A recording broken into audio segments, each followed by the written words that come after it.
jolly good. Hey everybody, it's me, ChrisMan2000, and welcome to a new series idea that I've been trying to try out called a Gamer's Movie Review. I think this should be a pretty obvious idea of what I'm trying to do, so I'm just gonna start on the movie review and get to it quickly. So I just saw Hardcore Henry a few hours ago, and guys, this is this is just a really fun movie.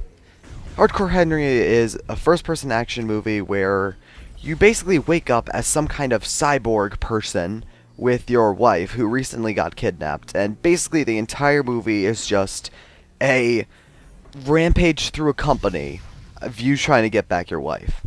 So let's just start on the positives about this because, guys, this is a really fun movie, as I already said.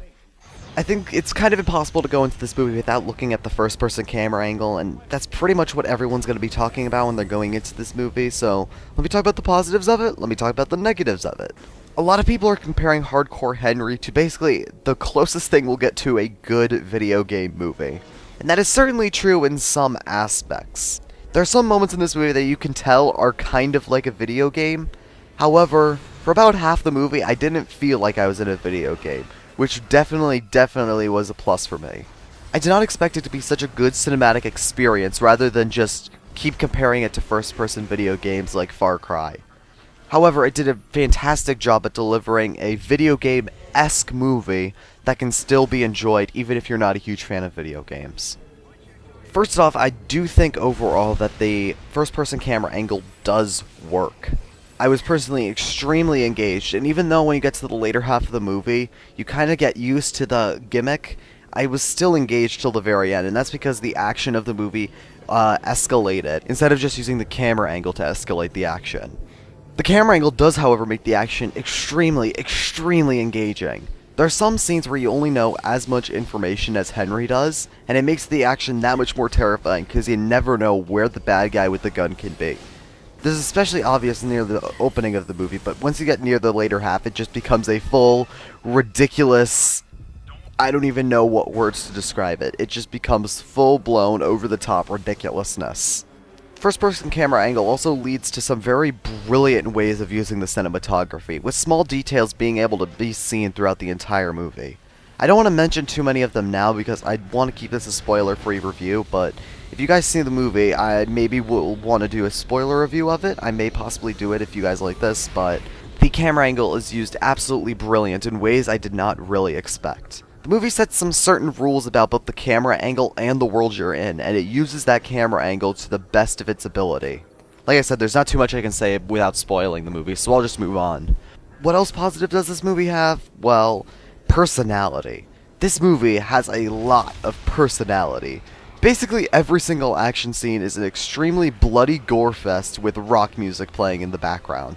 It's basically if the church fight from Kingsman went on for 90 minutes straight.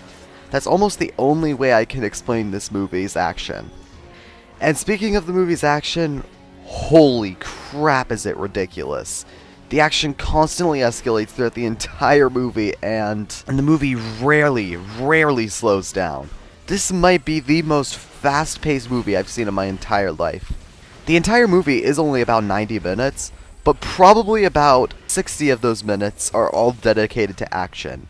So if you're going into this movie, get ready for a lot of action. Do not really expect a deep story, which I'll get into more when I hit the negatives.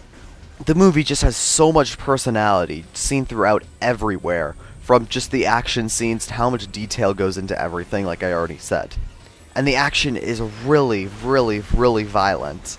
For anyone who may not be a huge person on gore factor, I don't think you're going to like this movie because it gets really violent later. However, because I can usually deal with the gore and blood, I was actually kind of giggling when some ridiculous ways people got killed in both violent yet silly ways at the same time. All of that action, personality, and violence just brought me in and made me have so much fun throughout the entire movie, and I was engaged from start to finish. However, this movie definitely isn't for everyone. First off, like I said about the camera angle, I would recommend you watch the trailer first, and if you're interested, I think you will absolutely love it if you go see it in theaters. However, if you just think it's a unique concept but not really interested in it, you probably will not like it either. This will definitely be a very split movie depending on if you like the camera angle or you don't like the camera angle. it is a gimmick regardless of how well it's done. Not to mention, the story really needs some working on. This is a movie that's kind of like the Fast and Furious franchise for me. Not great on story, but tremendous action. And if you can look past that, you can have an absolutely great time. The story is serviceable, it's kind of really there just so everything can be tied together, but it does have some moments here or there that work. However, you're not going to come out of this movie saying that was the greatest action movie story of all time. It's definitely weak in some areas, and a lot of things are unexplained near the end of the movie, which I was a little disappointed by. And speaking of the end of the movie, I think the ending is a little too abrupt. If you guys have seen the movie, you kind of know what I'm talking about, but the movie just ends. There's no epilogue at all, it just ends immediately.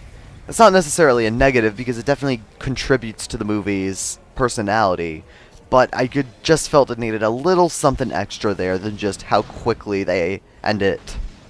And going back to the camera angle for a second, it's good. Only when it works, though.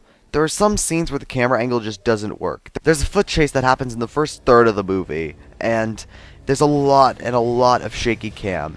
Sometimes the camera angle makes it difficult to understand what's going on, which can sometimes make the action very uninvolving since you can't understand what's going on at all. However, when it works perfectly. This is a movie that will only work in the first person.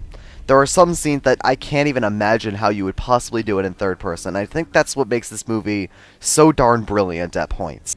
Once again, I would recommend you check out the trailer, and if you're interested, I think you will like the movie. If you're looking for an engaging story and memorable characters, I don't think you're going to find anything in this movie to like. But if you can look past that and just want to have a fun, dumb, 90-minute action movie in the theaters, I cannot recommend Hardcore Henry enough. Thank you guys so much for watching, and I will see you guys next time. Bye!